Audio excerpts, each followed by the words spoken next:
jealousy meets envy. You get what you saw last night.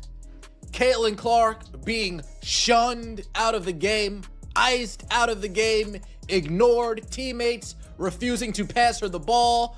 We got Angel Reese taking it coast to coast. Caitlin Clark right next to her, refusing to give her the ball, going, pushing, giving it to Dearica Hamby, and the ball it's a turnover.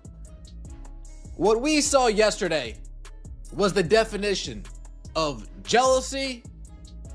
Some athletes play to win, others play to be noticed. When those two mindsets share the same court, the tension is impossible to ignore. Team USA provided a masterclass, not in executing plays but in showing what envy looks like when it wears a uniform and forgets the meaning of teamwork. Drop a comment below. Is Angel Reese's behavior harming the squad's cohesion, or are people reading too much into it? Share your thoughts. Angel. We couldn't get through 2 games without this issue rearing its ugly head. Game 1, saw a lot of praise for you, actually. Game 1, I saw a lot of chatter. Whoa, did you see that pass from CC to Angel Reese? Whoa, this connection can work. Game 1, there was a lot of praise, not only for Caitlin Clark, mostly for Caitlin Clark, but for you too. So why do we come into Game 2 trying to ruin all of that? Why do we come into Game 2 seemingly with an agenda at hand? And that agenda was, damn. Let's break down what really happened. When the evidence is this clear, the behavior this consistent, and the online reaction this intense, pretending nothing is wrong isn't an option. Team USA's second game wasn't just an off performance. It wasn't bad shooting or fatigue. What fans witnessed was the natural outcome of one athlete deciding there isn't enough spotlight for everyone. Angel Reese was at the center of it. Before rushing to defend her, listen closely. This isn't about tearing her down for entertainment. It's about recognizing reality. And that reality now threatens not only her reputation but also the team's success. Let's examine the footage. One up, we got a rebound. Angel Reese grabs the board. Damn, says Caitlin, get the out my way. uses her right forearm to shield Caitlin from the ball like Caitlin's a defender, only to push the ball up herself. Caitlin says, oh, you got that? Oh, okay, my bad. My bad. I thought I was the point guard here, but you got that? Oh, okay. Okay. Hey, I didn't know. I thought we were on the same team, but you got that. You're right. You're the point forward. At least that's what your fans tell you. Reese secures a defensive rebound, exactly what she's known for and excels at. But what follows reveals more. Caitlin Clark, the point guard responsible for running the offense and starting the transition, is positioned right beside her. Not behind the play, not trailing, but in perfect position. Reese responds by using her forearm to block Clark from the ball, treating a teammate like an opponent. She then dribbles up the court herself, bypassing the point guard within arm's reach. Clark, to her credit, handled it professionally.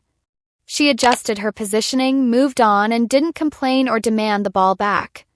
She simply adapted because that's what true teammates do. But let's recognize what that moment truly signaled. It wasn't a basketball choice. It was Reese silently claiming that possession as her own.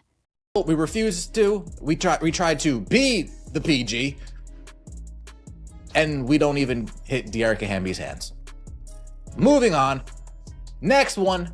Like these are all bad. Angel Reese board. Give it to Caitlin Clark. Nope. Angel Reese board. You got Caitlin Clark right next to you. And what are we going to do instead? We're going to take matters into our own hands and give it the other way. Now watch how poor decision-making immediately returns. Reese, having chosen to advance the ball herself instead of giving it to the actual point guard, tried to pass to Dearica Hamby on the break. The pass barely reached Hamby cleanly, resulting in an offensive foul. Hamby had beaten her defender down the floor but had to adjust and reset because the ball arrived awkwardly and late. That mistake shouldn't be pinned on Hamby. She ran the floor correctly and executed her assignment. The issue was the choice made before she became involved. Caitlin Clark has possession in transition. As anyone familiar with her game knows, the pass would arrive before the defense can organize. It would be crisp, timely, and Hamby would score easily. Instead, the possession ended in a turnover, a play that should have been 2 straightforward points lost because someone prioritized handling the ball themselves. You might excuse the first instance as a reflexive reaction. Everyone has momentary lapses, but then it repeated. Reese grabs another rebound, Clark is right there again, and once more Reese decides to act as the point forward, trying to manage the ball herself. The result is the ball moving in the wrong direction, forced and uncomfortable to watch, turning a simple possession into confusion. A third identical occurrence confirms the trend. One mistake becomes a pattern, revealing more about intention than any isolated incident ever could. What makes this even harder to swallow is the film evidence showing how smoothly things work when Reese actually delivers the ball to Clark in transition. Look back at the All-Star game from 2 seasons ago. Clark and Reese together, Clark attacking the lane, defense collapsing inward, and Reese on the dump-off bucket, effortless scoring. Another game in the same tournament shows Clark spotting Reese sprinting the floor and delivering the ball perfectly. Reese catches and finishes. Question isn't whether Clark will pass, she does and always has. She's a facilitator first. Anyone following her career knows she entered the professional ranks making headlines not just for scoring but for court vision and willingness to make the extra pass. The real question is why Reese chose Game 2 to disrupt that flow. Consider this. Since turning professional, certain media narratives have painted Clark as selfish, a volume shooter who dominates possessions. The irony is profound. The player most unselfish on the floor, the one who sacrifices scoring chances to set up teammates, including Reese, is Clark. Absorbing these manufactured narratives can alter performance alongside that teammate, redirecting competitiveness in the wrong direction. Instead of competing against opponents, you begin competing against your own teammate. That's where the team's chemistry began fracturing in Game 2. Reese entered the game with praise following Game 1, deservedly so. Early analysis suggested the combination with Clark could work. Then Game 2 arrived, the video sequences circulated, and reactions were harsh. Fans and analysts highlighted Reese attempting to function as a point forward on a team that already features one of the sport's elite facilitators. Coaches and commentators noted that this type of ball management will lose games against top-level competition. Frustration grew as the same issues from the previous season appeared to persist. Vocal critics urged head coach Cheryl Lawson to address the situation directly, to pull Reese aside and have an honest discussion about role clarity. One recurring observation, stated bluntly in different forms, was this: Angel Reese is not the point guard, and when she attempts to act as one, the offense looks dysfunctional.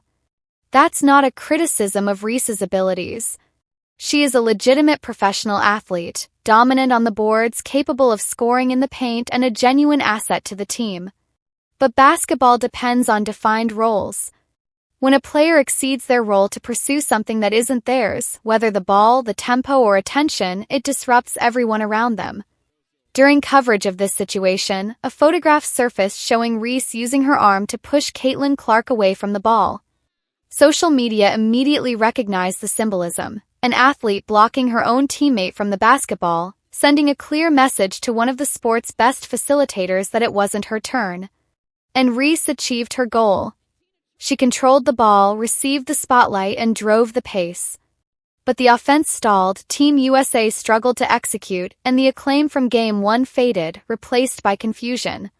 This isn't about one game, one sequence, or one photograph. It's about the type of team Team USA wants to be heading into serious competition. The one game where Clark wasn't the primary facilitator, where the ball didn't flow through her hands properly, the offense looked completely disorganized, genuinely lost. That's concrete evidence. Any credible coaching staff would review that game and take action, because against elite international competition, internal conflict isn't a minor chemistry issue, it's a formula for defeat. Caitlin Clark is not the type of player you limit in ball distribution.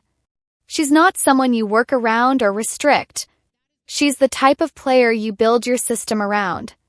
When she has the ball, the offense flows naturally. Teammates get clean looks, post players receive uncontested opportunities, the tempo is correct, and decisions happen quickly. When she doesn't have the ball, or worse, when a teammate deliberately prevents her from having it, you see exactly what happened in Game 2.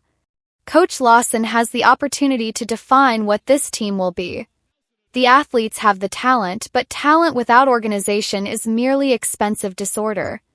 Currently, one player seems to believe her personal priorities outweigh the team's objective to win.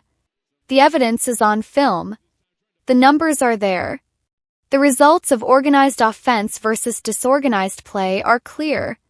The solution isn't complicated. Clarify roles, enforce them, and establish that no individual's desire for attention exceeds the team's responsibility to succeed.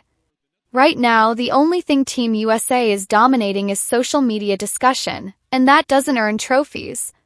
Angel Reese has undeniable talent, but talent without accountability is wasted potential wrapped in highlight reels. If you believe Caitlin Clark deserves better from her teammates, show your support.